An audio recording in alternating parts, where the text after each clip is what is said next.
just welcome everyone to Citizens Climate University. I'm your host, Brett Seuss, and it's a weekly webinar program of Citizens Climate Lobby that provides CCL supporters like you and me with access to in-depth training opportunities on topics related to climate change and effective climate advocacy. And tonight's webinar is the first in a series of 4 webinars that we offer annually that are really designed to help empower citizens throughout the country who are planning to meet with a member of Congress with that basic knowledge that they'll need to help understand Congress and what it's like to lobby as a citizen. So tonight's agenda, we'll get to in just a little bit, but we'll really have the chance to hear from 4 diverse CCLers about their aha moments. What really clicked for them when they realized the transformative power of citizen advocacy, and what was their story behind that. But without further ado, let's just jump right in and talk about tonight's agenda. What we're going to do is talk first about the role of citizen lobbyists and reclaim that L word overall. Many people are intimidated by being associated with the term lobbying, but we're going to talk about why that's a really important part of CCL's culture tonight and reclaiming that as citizens. We're going to talk about a lot of the research out there that shows the role of citizens in our advocacy is absolutely crucial in shaping members of Congress's opinions on topics, especially where they're undecided still in today's fraught environment even. We're going to have a chance to review stories. We're going to hear from 4 different CCLers, as I mentioned, and then we're going to review a quick highlight of how to create your own story as you prepare for those meetings as well. We're going to emphasize our advantage throughout all of that as citizens. You know, we're not paid lobbyists. We're here, we have an interest, and we're here in a way that really will be heard. And we'll close with kind of talking and tying this all together about how this all builds relationships. And then from there, we'll open it up for a Q&A discussion. What I'll just do really quick before introducing our first speaker is give a little bit more of a background. So we also have webinars on the role of Congress, having an understanding of how Congress is structured, and really especially even the workload of staffers is really going to help start or build that relationship with your member of Congress. But for tonight, what we're going to do is really key in on what it's like to be a citizen lobbyist. And I think the most important gateway into that, or at least a really effective one for me, is the story of Marshall Saunders, our founder, of CCL. And I think Marshall makes a great case for what it means to be an engaged and an active citizen. For Marshall, his aha moment was when he realized this quote right here on the screen. You can see he says, "Ordinary people like you and me have to organize, have to educate ourselves, give up our hopelessness and powerlessness, and gain the skills to be effective with our government." And, for Marshall, as well as myself and many of us on the line, I know that we feel blessed to live in a country where citizen engagement is actually valued and encouraged. And that word lobbying, can carry with it some negative connotations stemming from the practice of paid professional lobbying. However, for us as citizens, it's not only our right, but our duty to be engaged and express our voice. And I think that ties back to our mantra in CCL that politicians don't create political will, they respond to it. So with that, there's lots of folks in CCL, many of them are on the line tonight, who have firsthand knowledge of how they've become a more effective citizen through their involvement with this organization. And we've asked a few of them to join for this lesson so they can share with you what it means to them. First up is the wonderful Bill Barron. Bill, I'll just give a quick bio for you and then I'll kind of pass the baton. As Regional Coordinator for the Wild West, Bill is committed to the idea that building relationships is key to our success and is focused on supporting volunteers, encouraging creativity and engagement, and building CCL's community through the Wild West's 7 states. And you can ask Bill which ones, I guess, qualify as particularly wild here after the call. He's been involved and founded CCL's 12th chapter back in 2010 in Salt Lake City. And I'll pass it to you, Bill, to kind of jump in and share your story. Oh, thank you, Brett, and thank you for hosting this and running CCU.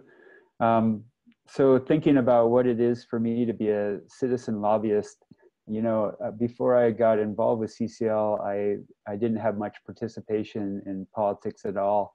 And I was really intimidated by the whole view of us as citizens and them as politicians.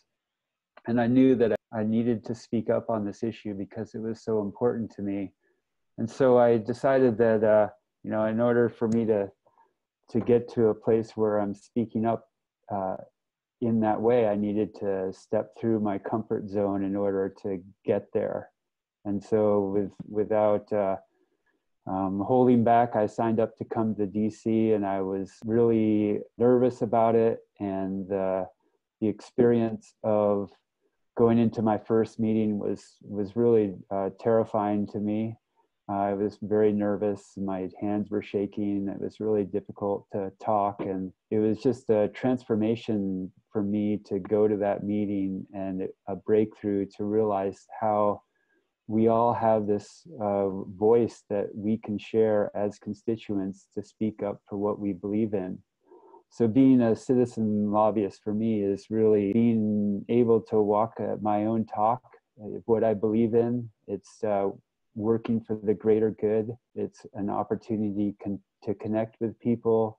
It was a really good fit for me with CCL because of CCL's approach and our relationship building and values, to know that this was the place that was where I could grow the most and become a more effective communicator, and to stand up for what's so important to myself, and I know for all of us that are on this call. So really my aha moment, I think, was that first meeting it was with Senator Hatch's office, and the anxiety that I felt for it, and then realizing that, you know, I can speak up and I have a voice, and it's important to do that. And it led me to believe that I could have more breakthroughs and try new things and really find ways that I could advocate for our work through CCL in different and creative ways that I think worked out well for me as a growing experience, and also created ideas that we can share as a community within CCL. There's really a simple reason why we have stereotypes associated with lobbying and why companies pay so much for lobbyists. It's because it works. But really, the main point is, for successful lobbyists, whether they are paid or a passionate citizen, develop relationships. And so for our work, it's really a benefit to us that we don't need millions of dollars to develop relationships.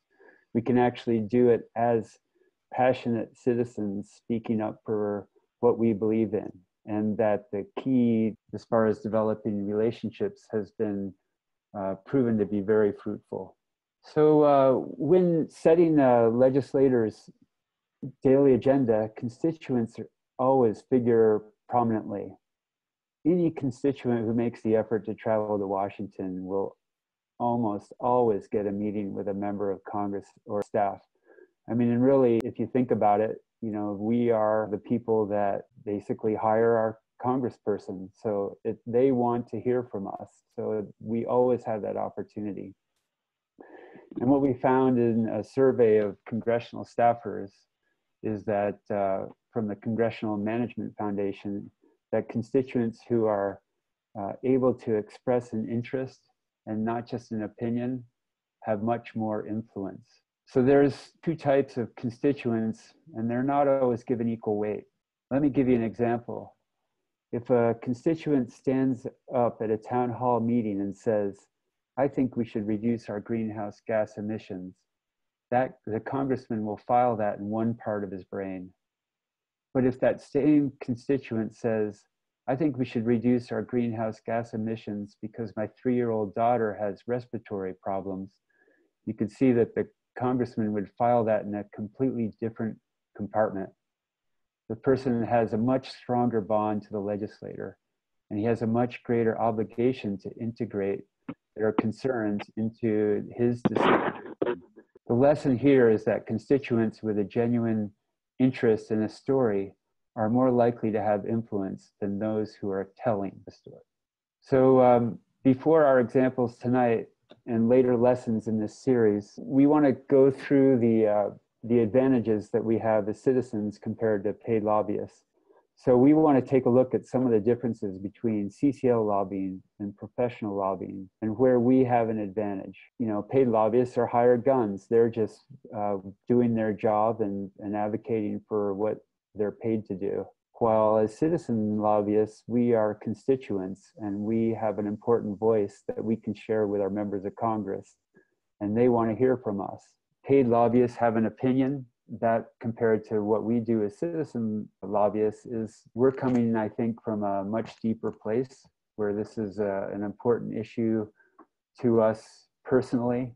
And that passion is what helps drive the power of our voice as citizens. So the take-home message is that we are offering something very different than what is done before.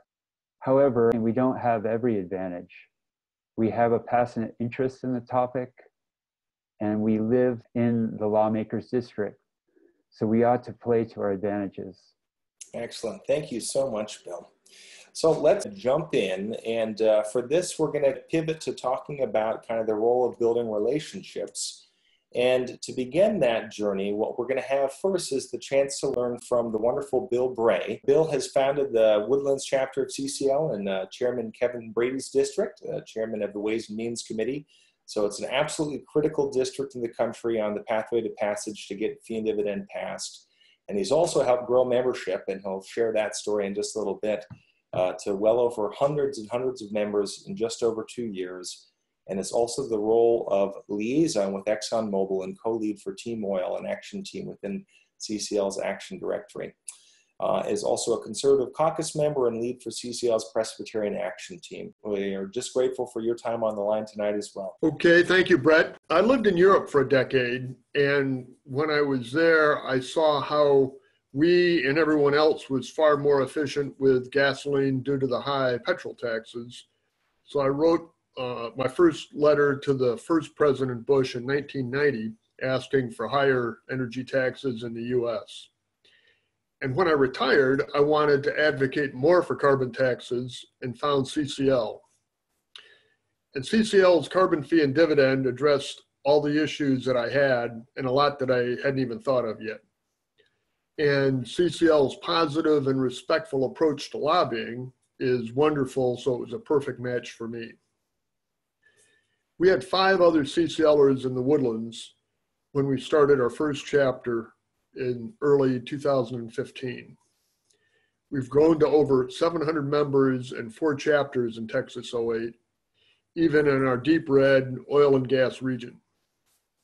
There's a graph showing our growth in the speaker's notes. We didn't start out with a plan for this growth, but part of the reason for our success was the challenge we had in Texas 08. Our MOC is Chairman Brady, as Brett said, and he's one of the 2 individual US representatives who can block our bill. He's pretty conservative, and when we started, he was making statements like, the climate is in God's hands, man won't change it one way or the other, no matter what we do. And my constituents don't care about climate change.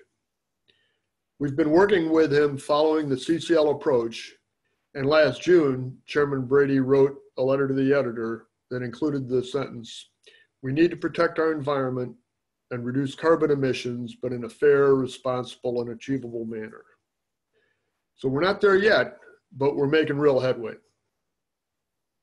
One of the CCL objectives is to increase all of our members' personal capacity by increasing our comfort zones. My best example is public speaking and presentations. I've done it throughout my career to audience of 10s and occasionally 100, but I never enjoyed it, and sometimes I dreaded it. I've done a lot more public speaking with CCL, spreading our wonderful solution, and I'm a whole lot more comfortable with it now. I proved this to myself at last year's Houston Science March when I spoke to almost 10,000 people. I only had 7 minutes, but it was 7 minutes to spread our message to a whole bunch of folks. I worked my entire career in the oil, gas, shipping, and production industry with Esso, Exxon, and ExxonMobil. So I understand that industry pretty well.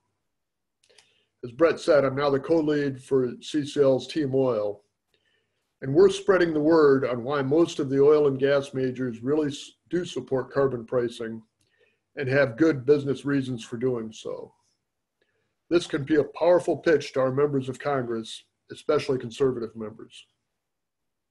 There's a link to our last summer's CCU that'll also be in the speaker's notes. It's titled, Our Allies for Carbon Pricing, the Oil Majors.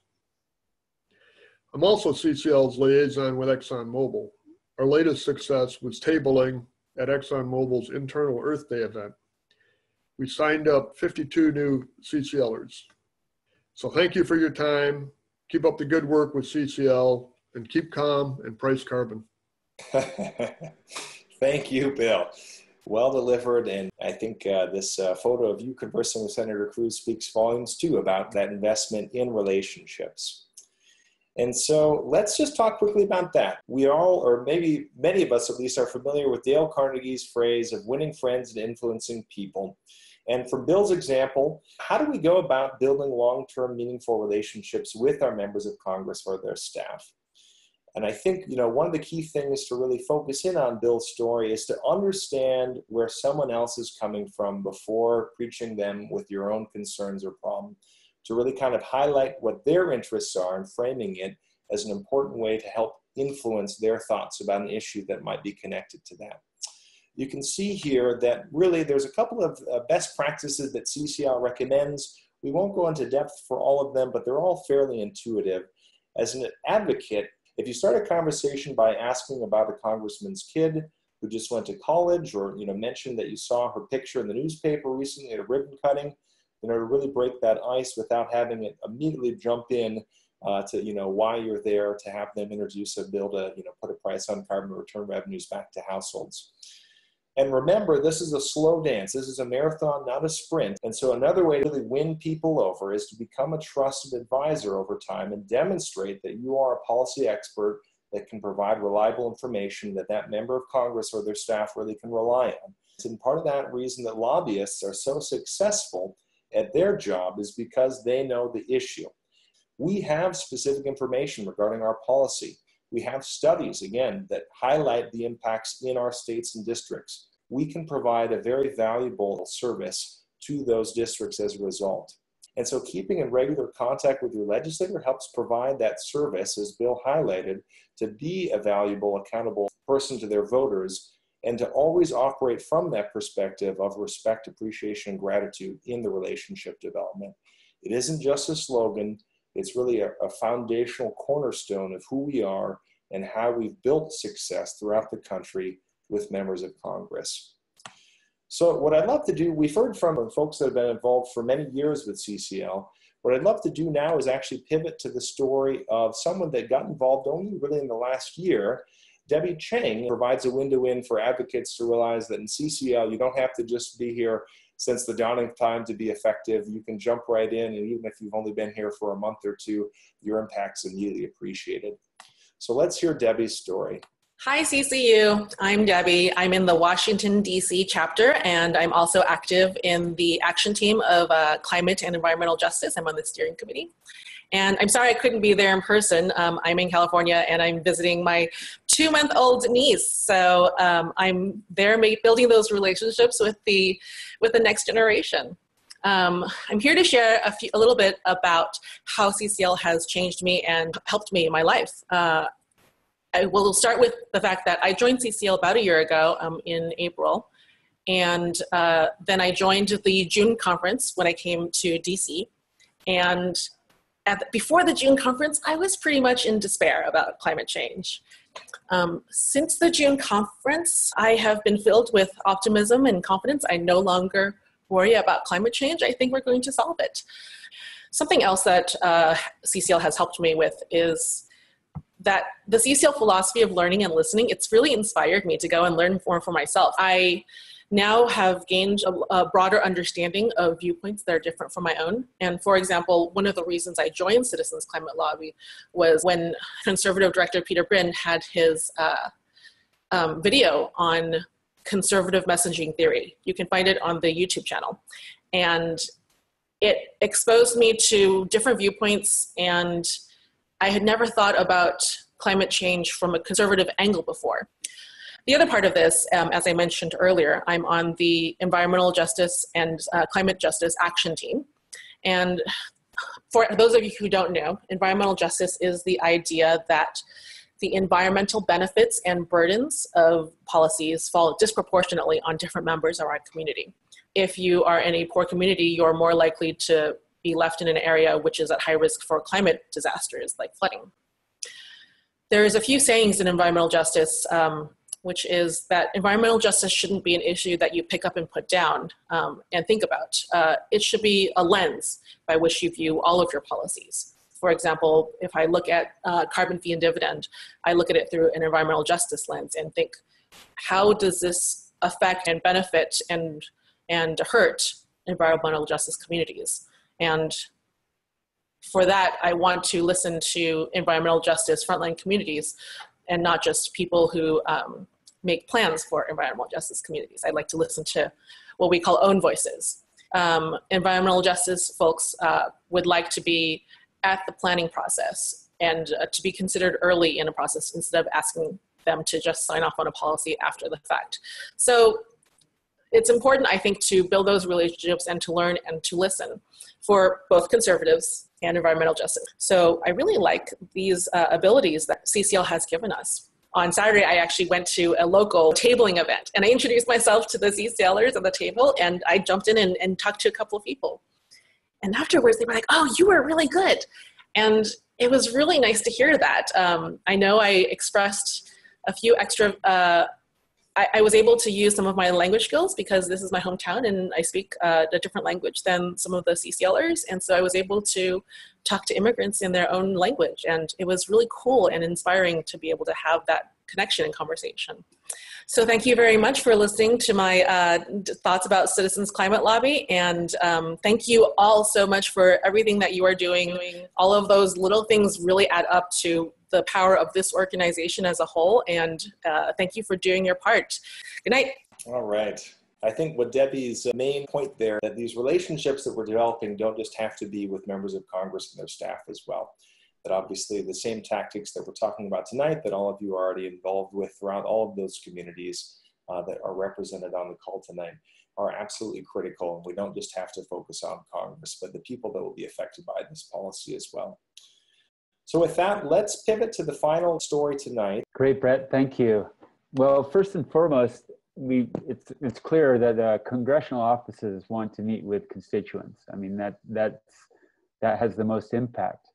According to congressional staffers, in-person visits from constituents are the most influential way to communicate with a senator or a representative who is undecided on an issue. But as you know, not everyone can come to DC to meet with their member of Congress.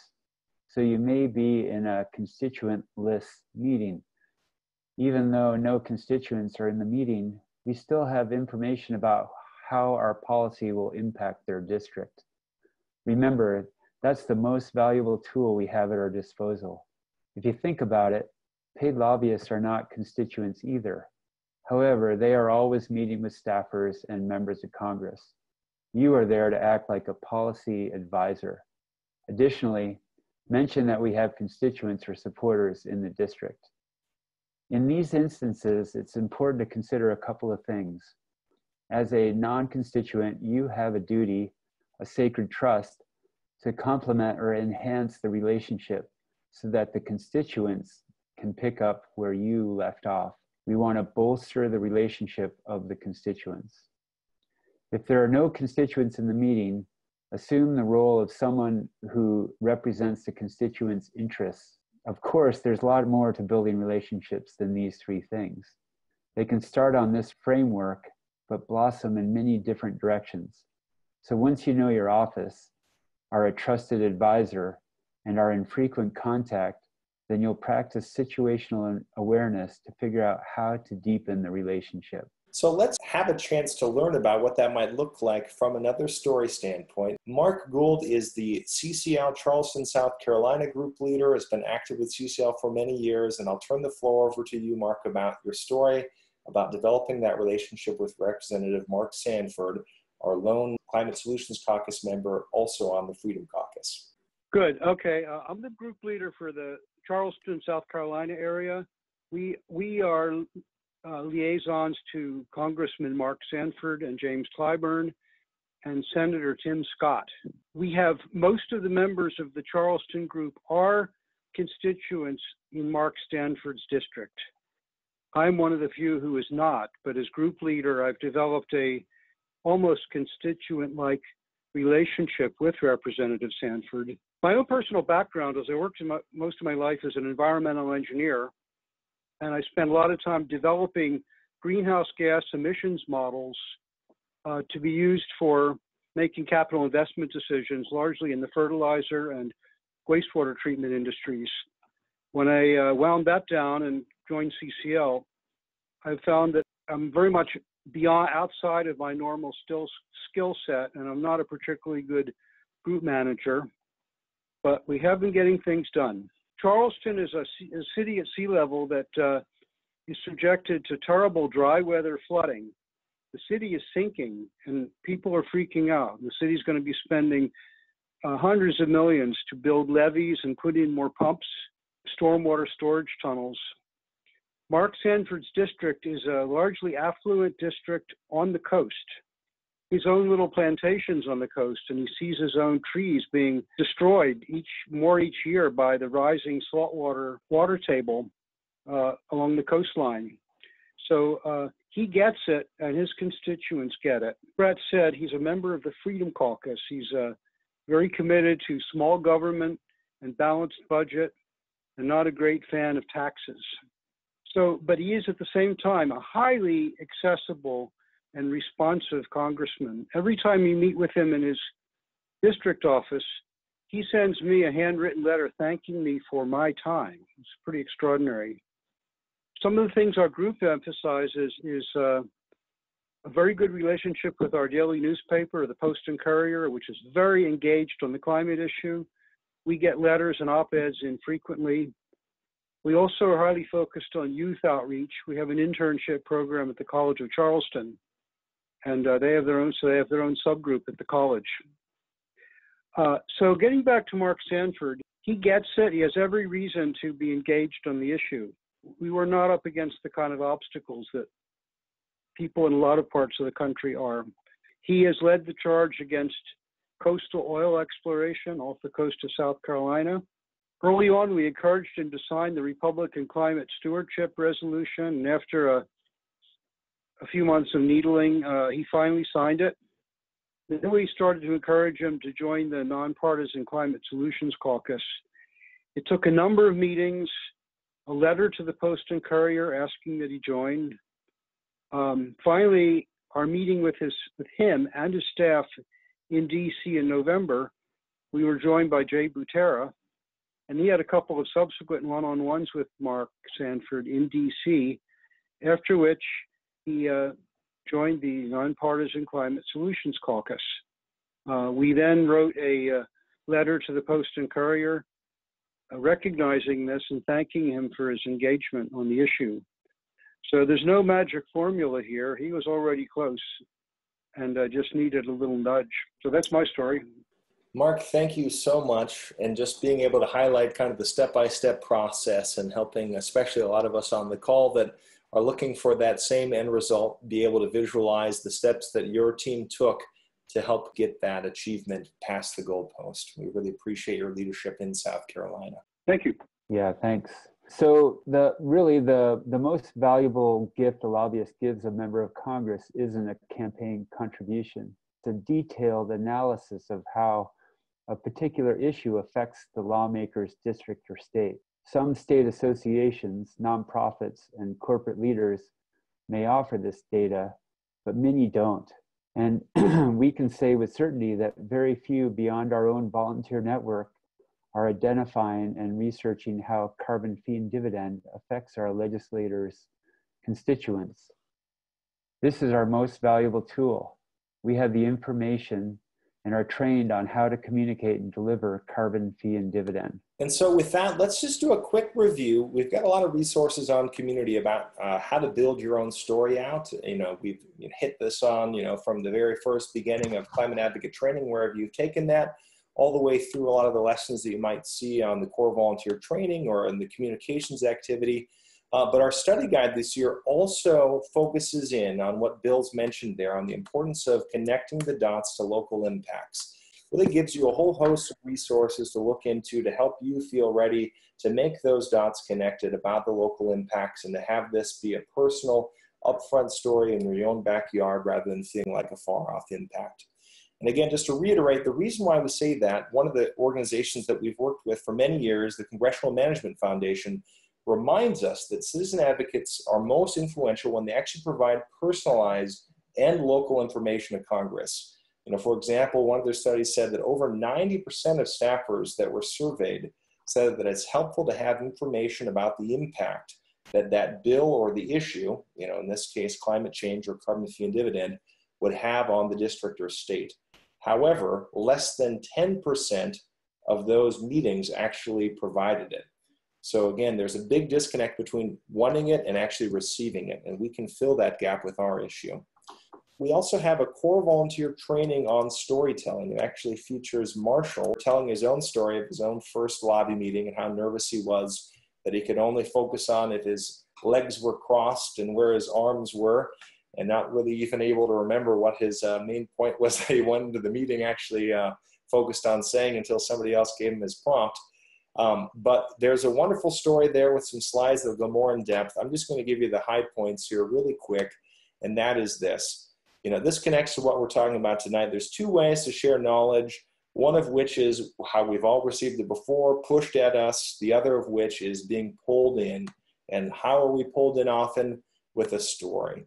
And so let's talk just really quickly about if you're designing your story, and again, this doesn't have to be an elaborate Brothers Grimm 20-chapter page turner.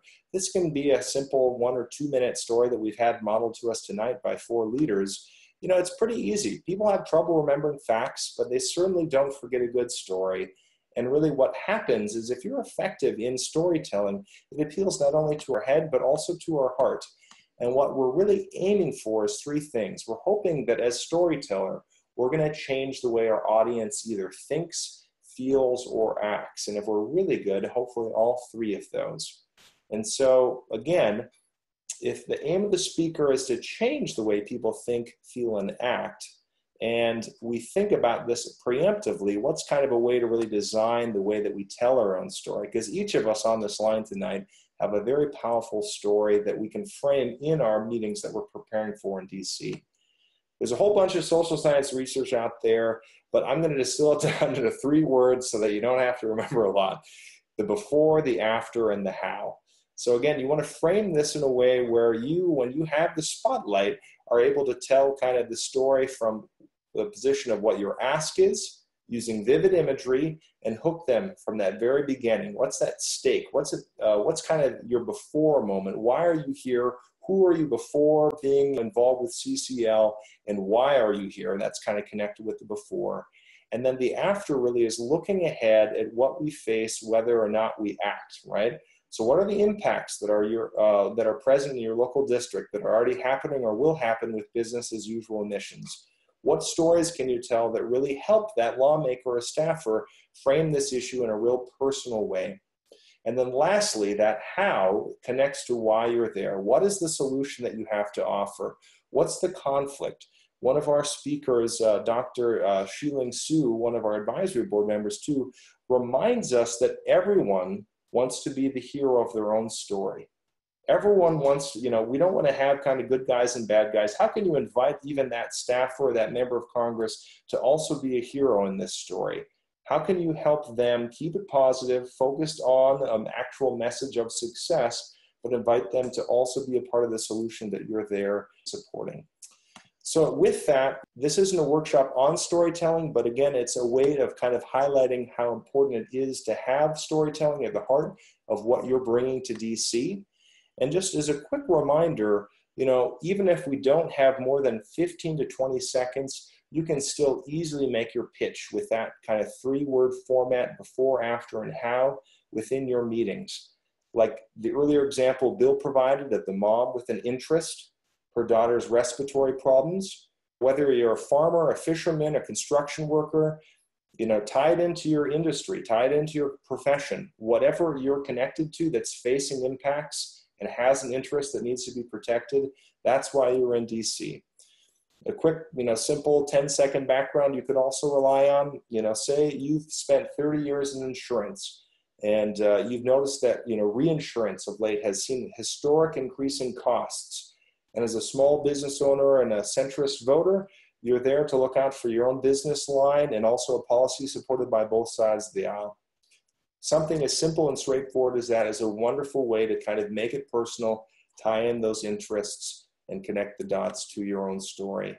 Bill and I are actually going to put this all together with a chance to do a communication exercise. Bill Barron's going to play the role of the CCL volunteer, and I'll be the congressional staffer.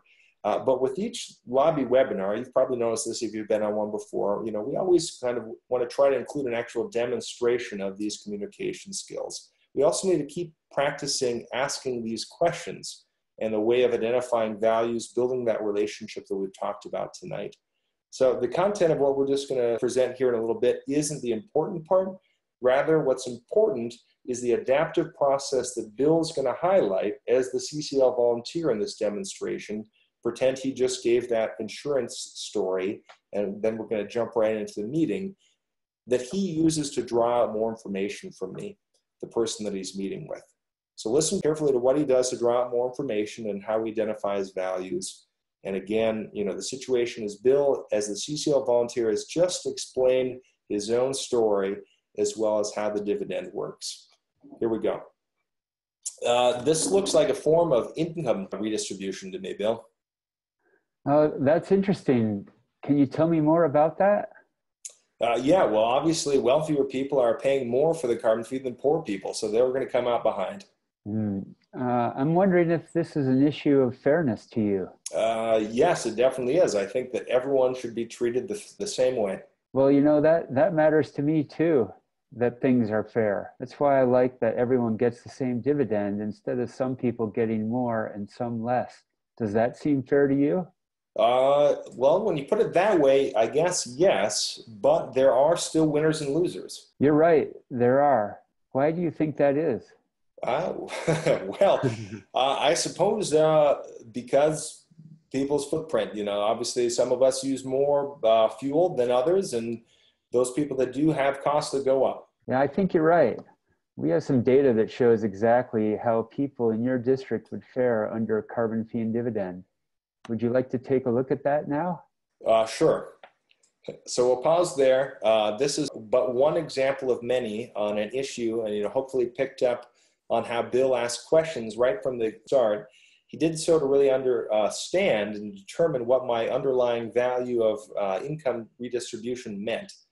And I loved throughout that whole process, Bill, how you really sought to agree on that common ground of what we kind of value together.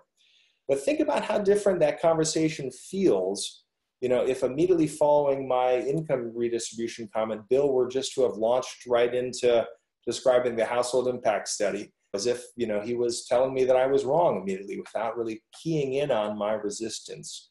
Instead, what he did was, steer the conversation towards finding common ground and asking that permission before jumping into what he's learned. I always love ending with some takeaways. So again, Bill mentioned a specific example of the advantage that we have as citizens compared to paid lobbyists. Our most influential tool being able to show those impacts in district, having an interest rather than just a concern, specifically tying it to your own story, and really grounding all of this with a long-term marathon stride of respect, appreciation, and gratitude. I'll close with this quote too. I think that oftentimes people feel they don't know if they can make a difference. I think the Dalai Lama summed it up best. If you feel like you are too small to make a difference, try sleeping with a mosquito. So with that wisdom, know that all of you are already making a difference where you're at. Here is the screen I'll close with so that people can see everyone's email if they're interested in being in touch with anyone with the stories that they've shared tonight. Here's the homepage for our lobbying lessons. And the last thing I'll close with is just thanking everyone for being on the line tonight. We hope that you found it useful. We hope you found it motivating. And a big round of applause for all of our speakers again. Thank you, Bill. Thank you, Mark. Thank you, Debbie. Thank you, Bill, Double Bill. And if there's anything we can do to help support you in your preparations before Washington, to stay on and ask any other questions. We're so grateful for you attending tonight.